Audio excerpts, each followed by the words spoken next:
This week on Full Circle Florida, House of Games. Texas Democrats fleeing to Illinois to protest gerrymandering. Is this a bold move or just a sign of weakness? I'm speaking with a legal expert and Dr. Susan McManus. Plus, my interview this week with the superintendent of Sarasota County Schools. And the bottom line question, are Florida schools getting enough money to educate our kids? His answer. And Big Brother on the road, cameras catching drivers from speed zones to bus cameras. Is this really about safety or just hitting drivers with unfair fines? Katie Legrone on why some say it's a money grab. So this week, Texas Democrats fled to Illinois to block Republicans from, as they see it, rigging the system, redrawing congressional districts in the GOP's favor, and essentially assuring President Trump will keep his majority in the House. I'm joined by legal expert Jeremy Rosenthal to break down the legalities, the strategy, and what it means going forward. This is a completely corrupt process. Members, a quorum is not present. Jeremy, thank you for being here. You know, legally, I guess the question is, can Governor Abbott actually arrest these lawmakers for breaking quorum, or is this just political theater? The answer is really yes to both. The arrest that they can try is a civil arrest. It's authorized by the Texas Constitution, and what it does is within the state of Texas, it authorizes a peace officer, to take a legislator not to jail, but to the Senate or the House chamber in Texas so that they would have a quorum. They do not reach across state lines. It's not a criminal warrant, which could trigger the full faith and credit clause. So knowing that the Democrats are in Illinois, knowing that they've got an uncooperative governor or any types of local officials that are up there, it's pretty well understood that this is theater. It's an arrest warrant or a warrant in name only. Well, could Governor Abbott face legal pushback? Could this actually escalate like everything else seems to be doing these days, where it winds up at the Supreme Court? Or do you never see it going that far and, the adults take over and this thing gets resolved in some way? This is the third time that the Texas Democrats have broken quorum within the last 15 years.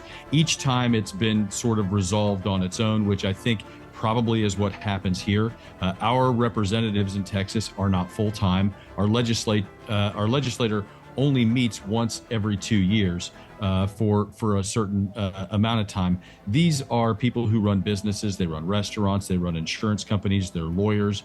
They're doctors. They're in the community, and there's only so long that they can be away from home because they have bills and mortgages to pay. Yeah. Ultimately, that's probably why Governor Abbott can wait them out. Yeah, same here in Florida. It works the same way, as I'm sure it does in all 50 states. But what's the end game here for Democrats? Are they just delaying the inevitable? Can this tactic actually stop redistricting? I'm just wondering where they see this winding up for them. I think the major difference between this walkout and quorum break from the last two that I've seen is this one, they seem to have a little more popular support with the governor of Illinois, with the governor of New York, with the governor of California, who've all pledged to redistrict in retaliation against Governor Abbott to try to have, if you will, an arms race of, for lack of a better word, and for just to be honest, gerrymandering throughout the country to try to see who controls the U.S. House of Representatives after next year's midterms. So I think the Democrats would tell you that the victories that they're winning are that they may be starting some sort of movement, if you will, within the Democratic Party with at least some other governors. But ultimately, no, I don't think they're going to prevent the redistricting in Texas. Yeah, I mean, both sides are essentially accusing the other of rigging the system, and the voter is caught in the middle of all of this. And I'm just wondering, will we see this kind of quorum breaking trend spread with, say, Republican lawmakers leaving California over a similar kind of battle? Because Governor Newsom has said he may bypass their procedures on that independent commission and just straight out redraw the lines in California to counteract what Texas is doing. When you have a representative legislature, you have certain rules and certain ways that the minority party can try to defend itself, that can try to advance its interests. The most notable one is the filibuster in the U.S. Senate. anytime you're going to fiddle with that and threaten that, the nuclear option, anytime you're going to do that, you have to really consider the long-term ramifications of eliminating a tactic like that. The Republicans in Oregon broke quorum in 2019. The state passed a law that said if you're absent for a certain amount of sessions, then you are ineligible to run again. And in fact, about 10 Republican senators in the state of Oregon were ineligible to run for re-election after that. So there could be a scenario where Texas puts some teeth behind this type of tactic going forward. If they do so, just like eliminating the filibuster, they potentially do so at their own disadvantage. Well, no matter what side voters think they're on, this goes right to the heart of trust in government and the electoral process, which is a big topic that I don't even think can be covered enough. But we appreciate you for being here, as always, to help explain it. Jeremy Rosenthal, thank you. Thank you, Paul. Next on Full Circle Florida, the race for Florida's next governor taking shape. Dr. Susan McManus breaking down David Jolly's run for governor, his new endorsements, and how the 2026 calendar is already heating up.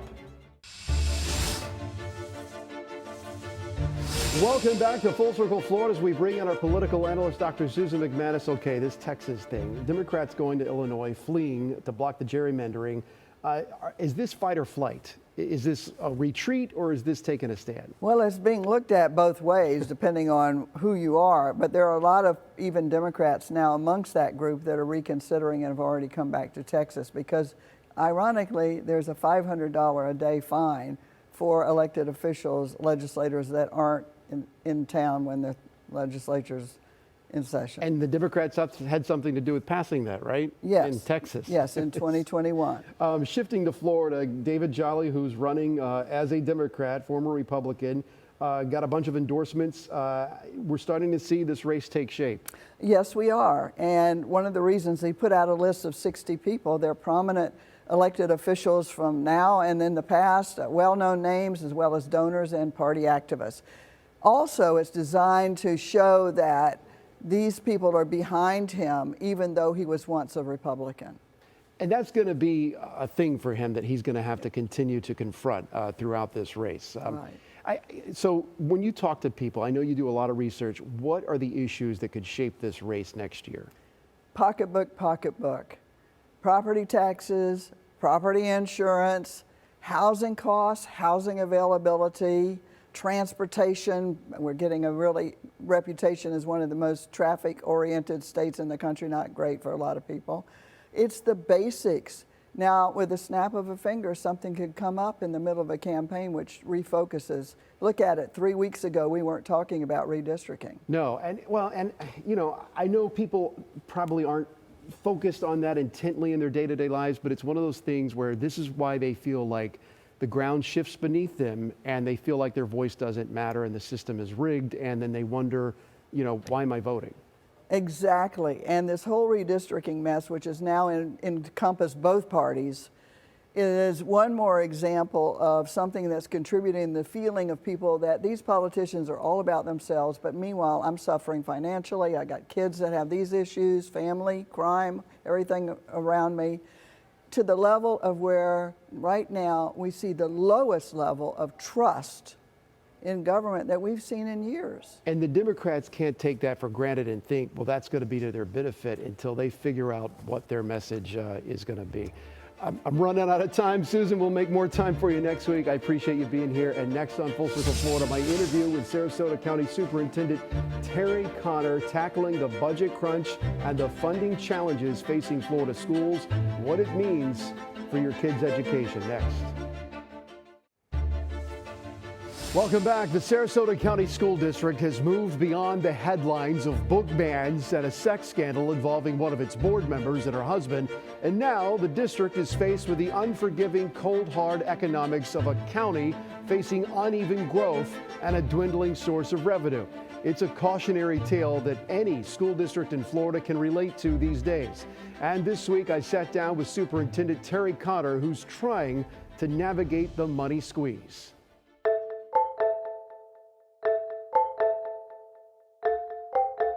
Like many Florida school districts these days, Sarasota County is facing a money crunch. Superintendent Terry Connor opened up to me about the financial stress on schools and what it means for students. It came down late that the Department of Education is going to release the $5 billion in grants that it had frozen, including Sarasota's $20 million share.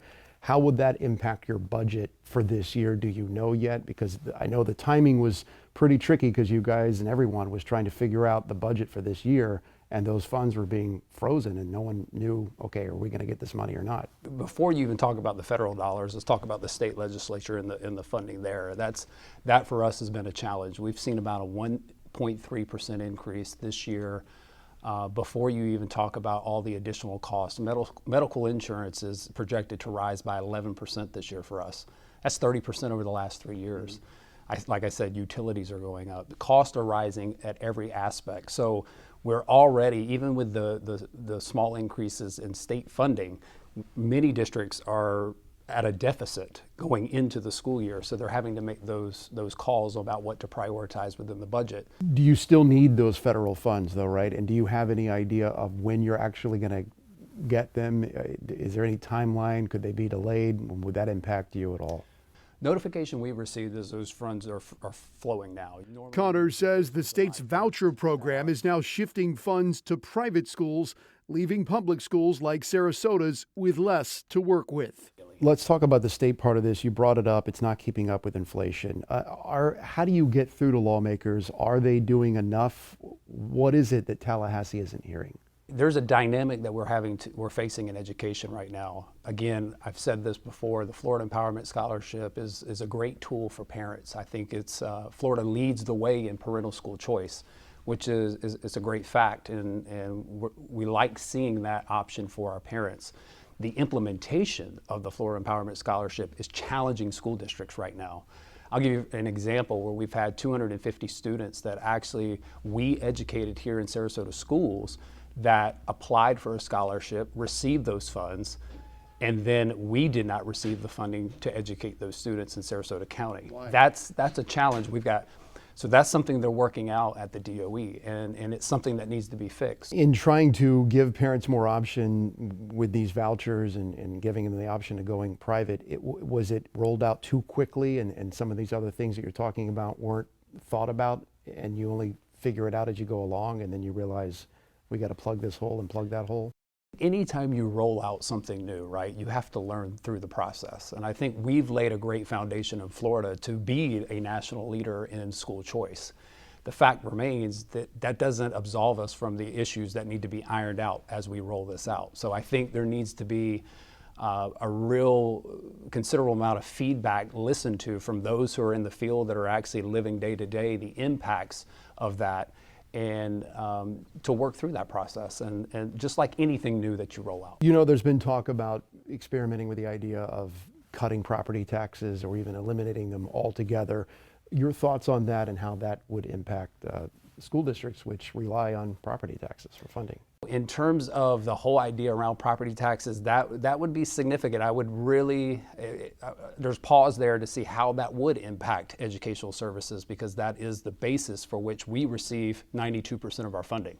Has anyone from Tallahassee or the governor's administration communicated what would replace that at all? No, I haven't heard anything like that.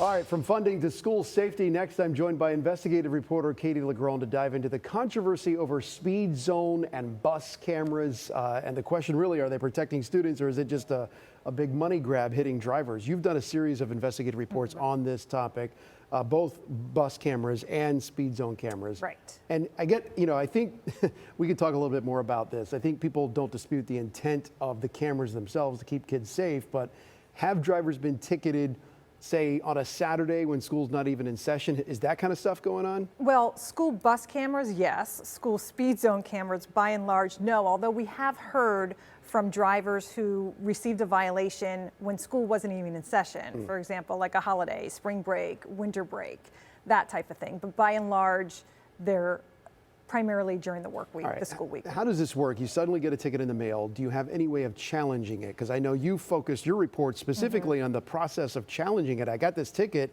I don't think I did this. Is there an apparatus in place to say, hey, let me plead my case here? Right. Well, when it comes to school bus cameras, no, not yet. It is in process. So essentially, they rolled out this program. It's really a for-profit type of program. But while they started distributing violations to drivers, they didn't actually have a process in place for drivers to challenge those fines. We should mention the company that runs the cameras. This contracted out to a third party. That's it's not exactly the right. actual school district that has the camera. Exactly. It's these vendors. They're independent. They're for profit. They supply all the cameras, whether it be for the school speed zones or the school bus cameras. And they, again, and you know, the intent is noble. Nobody questions the need to keep students safe when they're traveling near buses, when they're crossing schools. It's just, it's not the what, it's the how the program was rolled out. Well, when on the school bus cameras, how often are the drivers ticketed when the bus hasn't fully stopped or the stop sign isn't out? Because there's a bit of a gray area there, and I know you spotlighted this in your reports where, okay, a driver is going by the school bus, the stop sign isn't really out, but it's the bus driver who has the discretion. Push the button, activate the camera, you've got a ticket in the mail. Right. Well, in terms of the numbers, we don't know because drivers have not had that chance to appeal these violations. That process is beginning in Hillsborough County on August 18th after a year of distributing tickets. It's ongoing program. The contestation process is still being finalized in other parts of the state as we speak. But yeah, I mean, anecdotally, we have spoken to drivers who say, look, you know, you can see on the video, and they've showed us the video from their violations where either the school bus hasn't fully stopped or just as they're starting to approach the school bus or even past the driver's side, that school bus arm starts to deploy. And so there are questions as to whether or not it's even safe for a driver, for example, to stop, you know, what if they're so close to the school bus. But again, all of that should be discussed in an appeals process that they haven't had a chance to do so yet. You don't even have that. So how much are these tickets, by the way? Yeah, I mean, they're hefty. I mean, the school bus camera, if you get charged or if you get a violation for illegally passing a school bus, it's $225. Wow. On the school's speed zone side, it's $100. Okay. So it's kind of one of those where some drivers say, look, it's not enough for me to take off the time from work to fight to challenge it, right? Yeah. So the speed zone cameras, though, I know you did a story recently where people were challenging it and they were sort of denied. Right. Because of confusion in the law, at which point even the local magistrate judge here in Hillsborough County even acknowledged that essentially people were getting these violations because they thought that they were going the normal speed limit, below the normal speed limit, because a sign that says, hey, it's 20 miles per hour when flashing, that sign wasn't flashing. And so couple that with it's late in the day, there's no students around, crossing guards aren't there, and you think, okay, I'm going 33 in what I think is a 40 mile per hour zone. Right. But it's 20, even though the sign's not flashing. You know, it's a tough call. Yeah, and I can see both sides. I actually spoke with the superintendent of Polk County last year at this time, right before school started, and he got emotional in the interview talking about, I went to a kid's funeral last year as I'm coming, who got hit by a car going to school, and as I'm coming out of the funeral, I get another call. Another child in my school district has been hit. Yeah. And so you can understand the desire to let's nip this in the bud. I guess it's just, you know, it's not the what, it's the how. They come up with this new system, but you got to have a system in place for it to be fair. Exactly, and I think that's what's missing here, the lack of a contestation process for drivers who get ticketed by these school bus cameras. In terms of the school speed zone cameras, it's the signage that says one thing, but you're expected to do something different. It's sort of a lack of clarity, at which point I should say, I mean, lawmakers have had to get involved in this situation. With the school bus cameras, they had to revise the law to give local governments the authority to start holding appeals hearings, and even with the school speed zone cameras, we have been in touch with lawmakers who say, okay, we might need to add some clarity. Right, sharpen this thing up a little bit. I think bottom line is everyone gets back to their morning routine. I guess play it extra safe. Don't even take any chances at all. And that's just it. And look, and that's not a bad rule of thumb, right? Whenever you're around kids and students and schools, just slow it down. Yeah,